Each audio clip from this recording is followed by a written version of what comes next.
Scott Jackson, Anthony Armstrong. It is Believe in Commanders podcast here, part of the Believe Network. We are brought to you by FanDuel, and our pleasure right now to bring in Ovie Mughelli, former Atlanta Falcon, former Baltimore Raven, and, of course, part of the Believe Network as well, talking all things Falcons. Ovie, thanks for your time. How you doing?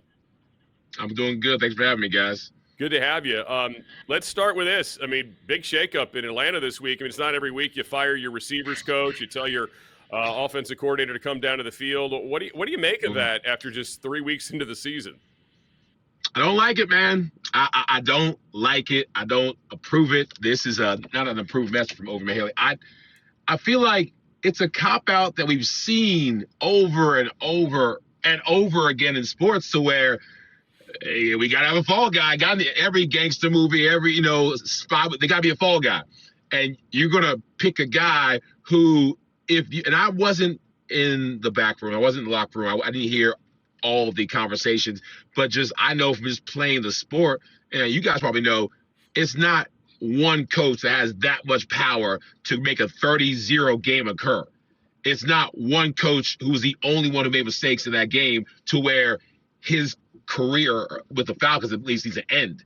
There's nobody that you can honestly say that's the sole reason we lost. Let's get rid of that. And if we're doing degreeing levels or varying levels, or who had the most impact, who was the worst, I still don't think it was him. But in order to appease the fans, Mr. Blank, to appease, all of the raging mob of pitchforks and torches, you got to find somebody to get rid of. And so it happened to be that brother. And I don't like it. And I also think that if he was having trouble in the booth, up in the suite, up top, and you're bringing him down and making him change that. I mean, there are other things he can change while being up there in a place that makes himself comfortable, or our OC, Zach. You want to bring him down to show you're shaking things up. There's no guarantee that's going to make things better. But again, I'm not the coach. I'm not, privy to some of the back, office conversations, but I don't like it. How do you see the offense taking that change? I mean, you understand you're changing. Ike is a good guy, played underneath Ike. He's very calm. He speaks the truth. How do you see that affecting this offense, especially coming in against pretty talented Commanders defense? Is that something that's going to cause some troubles, or does it kind of clear the air for them? I think, at least I know in the situations where we've had a poor performance on offense, and I talked about on Believe in Falcons in our last episode, myself and Michael Turner, we've never had a game where we scored 0 points. We've never had a game we've been shut out. Like our least was, without Michael, that least that I had was 3 points in the Mike Vick dog year when Mike was going through his issues, and we were circulating Byron Leftwich and Joey Harrington and my guy Chris Rebin, and we were just trying to figure it out. We still scored 3 points. So we lost 13 games, and our worst game was still not shut out. How on earth is this Falcons team treating that way? But anyways, I would say that the players want to rally around their coaches. Most of these players, from what I've heard, and I've talked to some of them directly, they love their coach. I mean, Raheem is a player's coach. Raheem is a guy that people want to gravitate to, that want to be around. You want to see him win. And to be someone that I think has such a strong connection with the players, when you see things getting a little shaky, when you see, necks getting a little tight, and you see people talking about, hey, our coaching staff going to be here next year. Yeah. And you know that it's really not them. It's more you. It's more execution. It's more lack of execution. You say, not on my watch. I'm not going to be the one. We're not going to be the reason that our coaches keep on getting all of this flack. At least that's how I felt when I played. And I think that this group feels the same way. And they're going to rally around their coaches. Whether he's in the box, he's down on the field, whether their coaches are doing great or doing horrible, they have this much of a difference on the game, and the players have that much. You can draw up as great as you want to, X's, O's, perfect. You don't catch the ball, you don't throw the ball, you don't block it. You can't do anything. Ovie Mughelli with us, Believing Falcons podcast, and of course with Michael the Burner Turner, and two-time Pro Bowler. Good enough to give us some time here in Believing Commanders, getting ready for the Commanders and the Falcons this weekend. We don't know, is it going to be Jayden Daniels, Marcus Mariota? We'll see. I understand Marcus Mariota may not be the most beloved guy in Atlanta with the way that season went down. How do you think he'll be received if he, in fact, does play in this football game after what happened back in 2022? I don't think we care enough to boo or not boo. I mean, Marcus, like a lot of players, is an amazing human being, just not an amazing quarterback. Or at least it wasn't for us. It seems like to be a really nice guy, except for the whole him not playing at the end of the season. If you watch Netflix's quarterback, Yeah. and we were all like wondering what happened. Why did he leave? It was kind of I don't know. I don't respect him for that. I respect him for doing what he wants to do and what he felt like was best. But it seemed like he took his ball, he went home. It seemed like, all right, you're going to start Desmond Ridder. I'm not starting anymore. You could have stayed with the team. You could have had that injury and been there to support your guy. The brother just like, yeah, I'm out of here. I'm gone. Which is just like, it just has an icky feeling for an athlete who is all about his teammates, who's all about, the squad, is all about the group. And maybe he didn't feel that love from his teammates. Again, I wasn't in the locker room. I don't know. Maybe he didn't feel the love from the teammates and obviously not from the team because they got rid of him and benched him. But that's my only take on Marcus. It didn't make me feel good. Now, he has his own personal reasons. I think he had to want to spend more time with his kids, and it's great. But you signed up to play football with the team. Finish the season. Don't be like my first coach of the Falcons, Bobby Petrino, and leave 3 games early because you just want to pursue other opportunities. Right. And he wanted to pursue opportunities outside of the field. So I think if they take all that into effect, it might be a couple boos here and there, but I think Marcus, we'll rather take him over Jayden Daniels any day just because the talent level is a drop-off. Yeah, it's a little bit different. And frankly, on your side, you have 2 quarterbacks, Michael Penix Jr. coming off of a pretty rough one. And then you got the old guy that we know a lot about, Kirk Cousins, back there. We're assuming that is, we're kind of hoping that is Michael Penix. But frankly, I got some folks that are hoping that Kirk Cousins gets in the game. What do you hear from Atlanta? Like, what are your expectations? And do you think Penix needs to get a chance to kind of fight for his offensive coordinator now that they've made some changes in the coaching staff? There is no way you're putting Kirk Cousins in unless Michael Penix gets injured, because that's just you might as well blow up the whole season. The same way that they let Kirk Cousins ride it out, despite the fact that his injury, that also Netflix quarterback the show, you saw it was something to where he knew it was affecting him. He knew that he was throwing interceptions because he couldn't do physically what he needed to do, and they kept him in, because they did not want him to feel a certain way about this new rookie quarterback coming in and taking over, because they kind of probably promised Kirk at least a year or two. Penix, he's the franchise. He's the guy who should be here, 7, 10, 12 years. If you bench him after a bad game, that's going to definitely affect his confidence in the long run. So Kirk Cousins, we're trying to get rid of him. We want to keep him healthy. We want to get him to go to the Bengals or somebody else. So, man, I don't see it being a quarterback competition. Like, Mike will have to play like 4, 5, 6 horrible games for them to consider changing the quarterbacks during the season. We're here, Believe Commanders podcast. Ovie Mughelli, good enough to join us. We're up to Believe in Falcons podcast with Michael the Burner Turner. Of course, Ovie, a 2-time Pro Bowler at the fullback position in the NFL. Good to have him here with us. I want to get your take on Bijan Robinson. He does everything, catches the ball, runs the ball. A lot of fun to watch him play. You also have Tyler Algier. That obviously seems to be the thing you guys should be leaning in on, and then, opening it up for Penix. Do you think they've done a good enough job, getting that running game going here in these first 3 weeks to help the quarterback out? Yeah, I mean, obviously you saw the second game against the Vikings. They went off. Which is why it was so perplexing why they went the opposite way against the Panthers. So they're trying to get Bijan the ball. That's part of their plan, and it's a great plan because magic happens when he has the ball in his hand.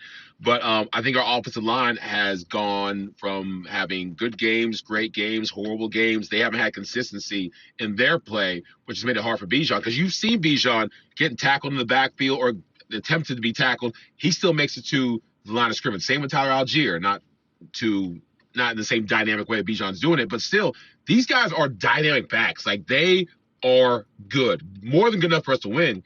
we need to make sure we block for them, and across the board, tight ends included. And number 89, I think Charlie Werner, Kyle Pitts, unfortunately, blocking is not his specialty.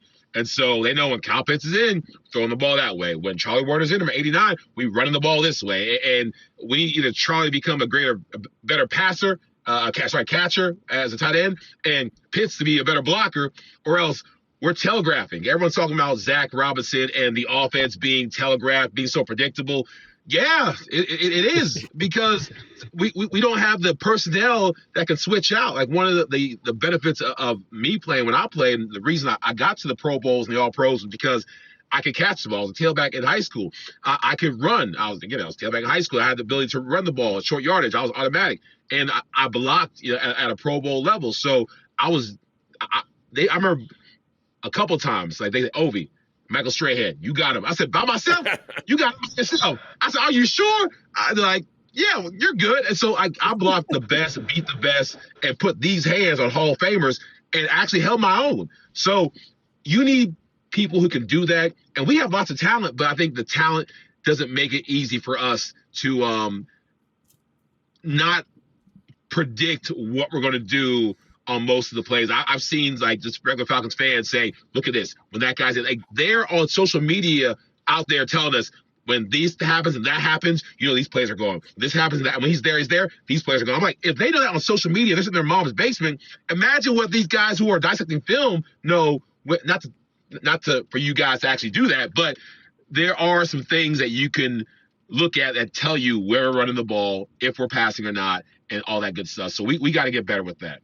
Man, look, when you were reading off your scouting report, I'm thinking, like, this is what I wrote down last night, 10:30 in the bed. I'm watching film, all run game, because I knew Robinson and Algier, that thunder and lightning backfield, they will give you fits, and it's outside zone. You know it, Ovie, the outside zone. They ran the hell out of it against Tampa Bay. And if you get out of a gap, Bijan is going to make you pay. He's going to make you pay. And it's so crazy that he was, head to nose to nose with Levante David, and then jumped over two gaps and then still found a way to get 5 yards. The guy is a dynamic player. I mean, he is. Oh, yeah. He is a gem on that team, and they're not. Everybody else is not living up to that same talent level that Bijan has. And it's crazy you mentioned 89, because I saw the same thing. That's y'all's battering ram. So for me, on the defensive side, as much penetration and pressure that they like to cause with the defensive line, you can't really do that against this outside zone. So you have to be sound on your gaps and how you create the pressure, because you create natural seams, and Bijan Robinson will take advantage of that. But I want to go to the passing game. You mentioned Kyle Pitts, but Drake London, Darrell Mooney, some speed, some talented receivers. How important is it to get the running game going to unlock the play action pass to make the Falcons offense go? It's extremely important, because just like when Matt Ryan was a rookie with the Falcons, when myself and Mike were there, we made it easy for Matt to take his time to develop. We didn't make it to where Matt has to win the game for us. We're like, no, Matt just has to complete passes. The same way a high school quarterback could do. Make a flat, throw it out, do a flag, just basic route trees. Do that, because we got this. We got you. We're going to handle business. It wasn't just me and Mike. It was our O-line. We had an O-line that was some big, nasty mother lovers. Like they was like playing to the whistle, a little bit past the whistle. People call us dirty. We weren't dirty. We weren't to be messed with. And that needs to happen on our offensive line. I'm big on those boys up front and those hogs allowing us to do that, so Michael Penix doesn't have all the pressure on him, because he's essentially going through his rookie season as far as getting through the games and making mistakes. I tell everyone, that was a bad game, probably one of his worst. It was definitely his worst. Peyton Manning, Tom Brady, every major quarterback that's in the Hall of Fame has had a bad game. This is his. I'd rather get out the way. Let's do it now, and we'll deal with it. It doesn't mean that he's a bad quarterback. He played a bad game. And so this will say a lot about him and how he can bounce back, and really our whole team, because we need to support him and giving him the ability to feel like the pressure's not all on me. I got a team that I'm going to rely on, and I'm going to delegate this responsibility so we can all win. Well, if you're in the market for a receivers coach, perhaps, or I don't know, a run stuffer, I got a great idea for you. And it's hard to find the right candidates all the time, too, as you sort through these resumes. You're trying to get in touch with potential candidates. But the future of hiring has never looked brighter because of ZipRecruiter's latest tools and features. They help speed up the finding the right people for your roles process. So you save valuable time. And now you can try ZipRecruiter for free at ziprecruiter.com/audio. With ZipRecruiter, new advances you can easily find and connect with qualified candidates in minutes. See a candidate you are really interested in, you can unlock their contact info instantly. No wonder ZipRecruiter is the #1 rated hiring site based on G2 at ziprecruiter.com/audio. 4 to 5 employees who post on ZipRecruiter get a quality candidate within the first day. And if you go to ziprecruiter.com/audio right now, you can try it out for free. Again, that's ziprecruiter.com/audio. ZipRecruiter, the smartest way to hire. All right. As we often do. I hope our quarterback, a receiver coach can probably use that a little bit, after being let go. So, yeah. Hey, if ZipRecruiter can help anybody, it needs to help him because that brother should not have been fired. So ZipRecruiter, I did not deserve that. Let's talk about your defense for a second, Ovie, before we let you go, because I think this is an area where I watched the Falcons on that Monday night game. And that really popped off the screen to me. It's like, wow, this defense looks so much faster. They attack the football. They're coming violently. I mean, this is the thing. Obviously, people were worried about the year before when they took Penix. Oh, why didn't you take a pass rusher and all this kind of stuff? But what have you thought about the defense through the first 3 weeks, and have they shown that big improvement they needed to show? Yeah, yes, defense was great. Again, I think it's unfair to judge the defense on their performance well, not completely unfair, but they were at a disadvantage because offense didn't show up. Offense was still in Gainesville, Georgia, at Flowery Branch. They never got on the plane, but defense has just figured things out and find a way to hold them. But when defense was really humming was when they didn't have to carry offense. And that game against the Vikings Sunday Night Football, man, Falcons fans were talking about going to the Super Bowl because Jalen Walker and James Pierce were going off. You had Xavier and Billy Bowman, other rookies, intercepting, getting sacks.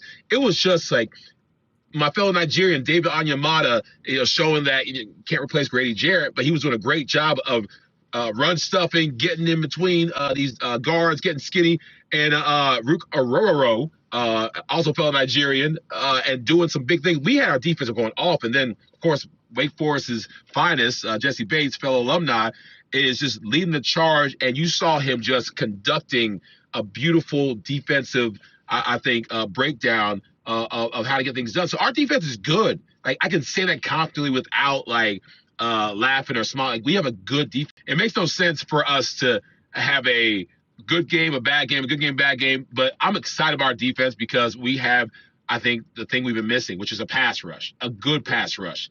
So I anybody who talks trash about our defense, I say, you must not be watching. You must not be taking things into perspective because last game, not a good estimate of what we can do. You watch Sunday Night Football, that's what we could do every single game if we play up to our potential, which is exciting.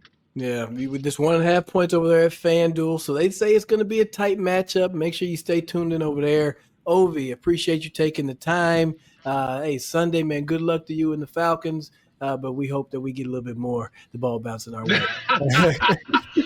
yeah, good. Good luck to you guys as well, but not really. Like, right. Yeah. I hope you lose. Thanks, all right, man. Ovie Mughelli, folks. Appreciate you. Thanks, guys. Appreciate it. Thank you. All right, thanks to Ovie Mughelli for joining us here on Believe in Commanders podcast. Of course, he's part of Believe in Falcons. We're here, of course, brought to you by FanDuel, part of the Believe Network, Scott Jackson and Anthony Armstrong. And, hey, he's not joking about that defense, Anthony. I think, if it's Jayden in his first game back after a week off, or if it's, Mariota, and obviously we'll see as the week goes on, good sign that Jayden is practicing on Wednesday and also, talking to the media.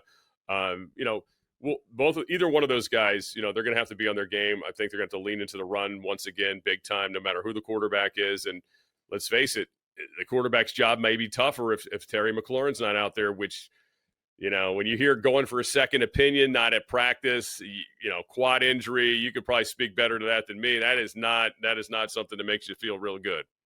hearing about it just a an hour ago, something like that, I was like, oh no, Yeah. not second opinion, but it's a part of the process, and I've trusted this team and the staff with how they handle those injuries, and soft tissue injuries are something that can be tricky, and it makes sense to give it some time, right? Stretch it out a little bit. You don't necessarily have to try to force Terry back onto the field. And similar with Jayden, I think you can be a little bit patient with that.